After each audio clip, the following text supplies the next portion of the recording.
Hello friends, good morning. Hi, this is knowledge sir और मैं आपको स्वागत करता हूं अपने इस यूट्यूब चैनल पे। तो दोस्त, आज का वीडियो देख सकते हैं आप स्क्रीन पे दिखाई दे रहा है, जो कि आप लोग को हिंदी बुक का है और वो भी काव्य खंड का है करबक। बहुत ही रियली बहुत ही रोचक यह कविता है जो कि मलिक मोहम्मद जैसी के द्वारा लिखा गया है दोस्त। और आज हम लोग पढ़ेंगे करबक चैप्टर का सारांश, जो कि मोस्ट इंपॉर्टेंट है, आपके एग्जाम में आता ही है, और साथ में ऑब्जेक्टिव भी क्वेश्चन करेंगे। ठीक है दोस्त, तो आपसे रिक्वेस्ट है वीडियो को अंत तक देख ले। अच्छा लगे माय डियर, मैं बार बार नहीं बोलता हूँ, अच्छा लगे तो लाइक करना, सब्सक्राइब करना, ठीक है, और अपने दोस्तों में शेयर करना जिनका एग्जाम 12th का जो इनका एग्जाम है फरवरी में। ओके, तो शुरू करते हैं माय डियर स्टूडेंट्स। देख सकते हैं आप स्क्रीन पे भाई क्या लिखा है। करबक सारांश बहुत इंपॉर्टेंट है। कह रहा है कि प्रस्तुत कविता करबक के महान लेखक मलिक मोहम्मद जायसी है। ठीक है, जो कि एक आंख से एक कान से, सबसे ये क्या है आपको पता है कि ये मतलब इनका एक आंख एक कान नाक ये सब नहीं है, ठीक है, ग्रसित है। फिर कह रहा है लेखक ने एक आंख का होने पर भी, आगे ना बात, लेखक का एक आंख होने पर भी काव्य बहुत ही बेहतरीन उनका काव्य है। भले उनका एक आंख है, ठीक है, लेकिन एक आंख कर रहा है लेखक के एक आंख होने पर भी काव्य गुना है, काव्य गुना है। यहाँ पे थोड़ा सा मिस प्रिंट हो गया है, सिर्फ काव्य गुना है लिख देना, ठीक है। जिसने भी यह काव्य सुना वही मोहित हो गया। जो कोई भी इनका काव्य सुनता है दोस्त, काव्य में, इनके काव्य में ऐसी रस है, एक एक शब्दों को अपने रक्त की लेई से जोड़ जोड़ के लिखते हैं कि कोई पढ़ता है तो मोहित हो जाता है, ठीक है। लेखक कहते हैं कि विधाता ने चंद्रमा के समान बूझे मुझे बनाकर कलंकी कर दिया। यानी चंद्रमा में भी दाग है, इनके भी आंख एक आंख से कलंकित है। वे दृढ़ आत्मविश्वास के साथ कहते हैं कि चंद्रमा में दाग होते हुए भी वो संसार को प्रकाशित करता है। देखिए कितना बढ़िया बात बोले, अपनी एक आंख की तुलना चंद्रमा से कर रहे हैं, दर्पण से। देखिए ध्यान से करे, विधाता ने समुद्र के पानी में खारेपन का दोष किया, तभी तो वह ऐसा असूझ और अपार हुआ। अगर समुद्र का पानी खारा नहीं होता, मीठा होता, तो अगले दुनिया के लोग उसको पी गए होते। ये तो कहिए उसका पानी खारा है कि लोग नहीं पी पाते हैं, तभी तो पानी आज तक बचा है। और इतना बड़ा हो चुका है समुद्र में पानी इतना हो चुका है कि वह समझ से बाहर, यानी समझ के बाहर है, ठीक है। अब यहाँ पे जो शब्द बोल रहे हैं, सुमेरु पर्वत इतना विशाल है, भव्य है, लेकिन वो भी त्रिशूल से मारे। शंकर जी अपने त्रिशूल से उस पर प्रहार किए, तभी तो सोने का होकर आकाश तक ऊंचा हुआ है। इस प्रकार लेखक यह कहते हैं कि जिसमें गुण है उसमें अवगुण भी है। ये बात सत्य है, जिसमें गुण है उसी में ना अवगुण है भाई साहब। फिर कह रहा है कि वे अपने एक आंख को दर्पण के समान समझते हैं। उनका जो एक आंख है वो दर्पण के समान है, और कहते हैं कि जिस प्रकार दर्पण में किसी की छवि स्वच्छ आती है, उसी प्रकार कवि की एक आंख स्वच्छता और पारदर्शिता का प्रतीक है। वो एक आंख रहते हुए भी दुनिया को सारी चीजें देख सकते हैं, अच्छाई क्या है, कौन सा चीज बढ़िया है, कौन सा खराब है, वो अपने एक आंख से भी सब कुछ देख सकते हैं, ठीक है।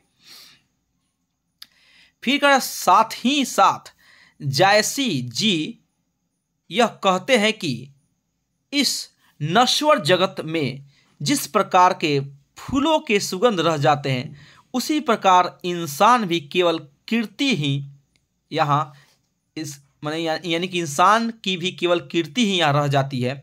यानी आप देखते हैं फूल मर जाता है, उसका वासु न जाए, लिखे हैं, बहुत बढ़िया लाइन है।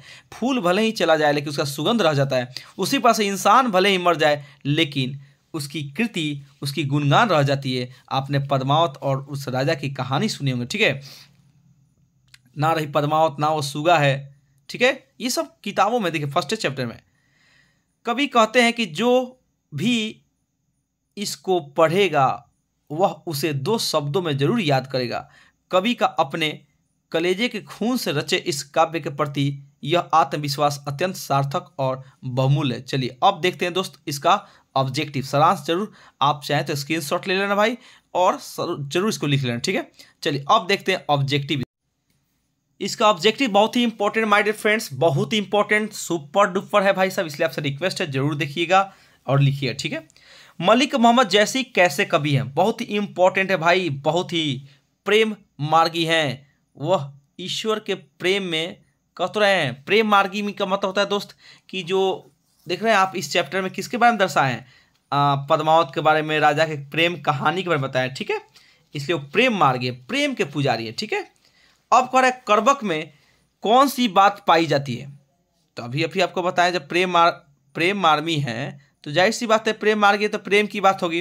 तो कर्बक में हमारे प्रेम की महिमा की बात हुई है, ठीक है। पहला में क्या मानेंगे, प्रेम मार्गी, दूसरा में प्रेम की महिमा, बहुत भी यही है। तीसरा है जायसी ने अपनी एक आंख की तुलना किससे की है, चैप्टर पढ़ना। जैसे अपने एक आंख की तुलना दर्पण से की है, किससे की है बाबा, दर्पण से। मोस्ट इंपॉर्टेंट चैप्टर है भाई साहब, मोस्ट इंपॉर्टेंट। 4 नंबर क्वेश्चन भी यही है मोहम्मद कभी यह जोड़ी सुनाओ, कवि ने जोड़ी शब्द का प्रयोग किस अर्थ में किया है, चुन चुन कर, घटा घटा कर, तोड़ तोड़ कर, जोड़ जोड़ कर कभी एक एक शब्दों को जोड़ जोड़ कर, रक्त की लेई बना बना कर, यानी कि ऐसे शब्दों का प्रयोग किया है कि जो व्यक्ति पढ़ता है ना उसको पढ़ने में रुचि आता है, मजा आता है यार, उसके अर्थ स्पष्ट हो जाते हैं, ठीक है। मलिक मोहम्मद जैसी किस काल के कवि हैं, बहुत ही इंपॉर्टेंट क्वेश्चन है मेरे भाई, भक्ति काल के कवि हैं, ठीक है। मलिक मोहम्मद जैसी किस काल के कवि हैं, तो भक्ति काल के कवि हैं, ठीक है। नेक्स्ट 6 नंबर देखिए भाई, मोस्ट इंपॉर्टेंट है। अब जो इनका पद्मावत चैप्टर है, पद्मावत से ही लिया गया, पद्मावत किस भाषा में रचा गया, और पद्मावत से ही दोस्त ये लिया गया, ठीक है। तो पद्मावत अवधी भाषा में लिखा गया है, ठीक है। और पद्मावत से ही यह चैप्टर लिया गया है, इसका नाम है कर्बक। अब आइए, कह रहा है कि इनमें से प्रेम की पीर के कवि हैं। अब प्रेम की पीर, अब प्रेम की पीर बात आ गया तो जाहिर सी बात है जायसी जी होंगे, मलिक मोहम्मद जायसी जी, क्योंकि यह प्रेम पीर के कवि थे, प्रेम की बातें की यहाँ पे। कौन सी कृति जायसी की नहीं है, अब इंपॉर्टेंट है, आप फर्स्ट चैप्टर निकालना काव्य खंड का, और उसमें दिया होगा कर्बक, और कर्बक में पढ़ लेना कौन कौन से चैप्टर, कौन कौन से किताब है जो हमारे मलिक मोहम्मद जायसी जी लिखे, और कौन कौन से जो नहीं लिखे, ठीक है। तो यहाँ पे मृगावती नहीं लिखे, बाकी सब लिखे, ये घर, बाकी पद्मावत लिखे, आखिरी कलाम लिखे, खरावट सब लिखे, सिर्फ ये मृगावती वो नहीं लिखे, ठीक है। भी है। मलिक मोहम्मद जायसी किस परंपरा के कवि हैं, भी मलिक मोहम्मद जायसी किस परंपरा के कवि हैं, तो भाई प्रेम, क्या बोलेंगे, प्रेम आख्यानक, ठीक है, काव्य परंपरा, प्रेमाख्यानक काव्य परंपरा, प्रेम के बारे में बहुत कुछ कहे हैं, ठीक है। नेक्स्ट कर रहा है कर्बक कहाँ से लिया गया, पद्मावत से, बहुत ही बीवी है। कोई पूछ दे कि कर्बक कहाँ से लिया गया है, आंख बंद करके बोलना है पद्मावत, बोल सकते हैं कि नहीं भाई साहब। ये टोटल क्वेश्चन इंपॉर्टेंट है, इसलिए आपसे रिक्वेस्ट है इसको जरूर लिखना, कॉपी में याद भी कर लेना, ठीक है। सुमेरु का पर्याय क्या है, तो सुमेरु एक पहाड़ है, तो निश्चित है कि भाई एक पहाड़ है, और पहाड़ का साइन हो कंचनगिरी, निश्चित आप बता भी सकते हो मेरे प्यारे छात्र, ओके। तो सुमेरु एक पहाड़ है, कंचनगिरी का नाम है। कंचन मीन्स क्या होता है, सोना, और सोने का ये जो सुमेरु है सोने का बना हुआ है, ठीक है, वो भी शंकर जी के त्रिशूल लगने के बाद। मलिक मोहम्मद जायसी की मृत्यु कब हुई, भी क्वेश्चन है भाई साहब। 1548 ईस्वी में इनकी मृत्यु हुई थी, लगभग, वो भी कंफर्म नहीं है, उस जमाने में अभी हिंदी का संपूर्ण इतिहास नहीं हुआ था, इसलिए किसी को पता नहीं कंफर्म, इसे लगभग बताता है, लगभग 1548। याद आएगा कि नहीं आप लोगों को, बिल्कुल याद होना चाहिए भाई साहब। 12th का अगर आप छात्र हैं तो ये सब आपको याद करना ही पड़ेगा, ठीक है। जायसी का जन्म स्थान कहाँ है, जायस कब्र अमेठी, नाम है जायस, देख लीजिए जायस जाति वहाँ पर रहते हैं, और जायस कब्र अमेठी आप बता भी सकते हो भाई साहब। 13 का आंसर ग, मोस्ट इंपॉर्टेंट है, ठीक है।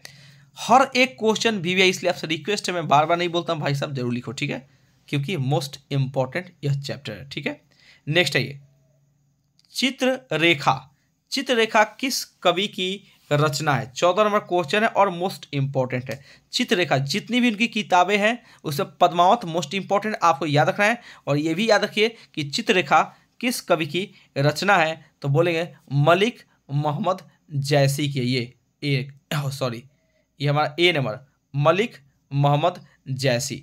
तो दोस्त ये बहुत ही इंपॉर्टेंट ऑब्जेक्टिव है। अभी आपको मैंने इसका क्या दिया, सारांश दिया, उसी प्रकार से अब नेक्स्ट वीडियो में हम आपको डाल देंगे क्वेश्चन आंसर और व्याख्या, क्वेश्चन आंसर और सप्रसंग व्याख्या। ठीक है, इसलिए आप वीडियो को जरूर देखिएगा, रोज देखिएगा, और प्लीज़ इसको सब्सक्राइब जरूर कर लीजिए। ठीक है, okay, thank you very much video को देखने के लिए। अगले वीडियो मिलते हैं। ठीक है।